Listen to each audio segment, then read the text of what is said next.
Welcome to my channel chef Sharmin. আমরা যত কিছুই খাই না কেন, মাছ ছাড়া কিন্তু আমাদের বাঙালিয়ানা ভাবটা পূর্ণতা পায় না।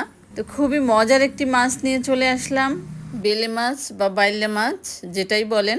এই মাছটা কিন্তু খেতে দারুণ মজা। তো ভিডিওতে একটি লাইক দিয়ে শুরু করা যাক পুরো রেসিপিটি। তো মাছটা ভালোভাবে ক্লিন করে নিয়েছি। তো এখন 1 চা চামচ হলুদ গুঁড়া এবং হাফ চা চামচ লবণ দিয়ে মাছটা ভালো করে মেখে নিচ্ছি। তো এভাবে 5 মিনিট ম্যারিনেট করে রাখছি। তো এখন এই বেলে মাছ ভাজার জন্য আমি ফ্রাই প্যানে তেল গরম করে নিচ্ছি।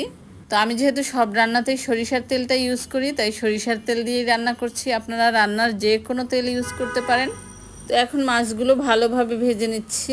তো চুলা আঁচটা কিন্তু এই পর্যায়ে মাঝারি আঁচে থাকবে। চুলা আঁচটা লো হিটে থাকলে কিন্তু মাছ শক্ত হয়ে যাবে, আবার হাই হিটে থাকলে মাছ পুড়ে যাবে, ভালোভাবে ভাজা হবে না। তো বেলে মাছটা যেহেতু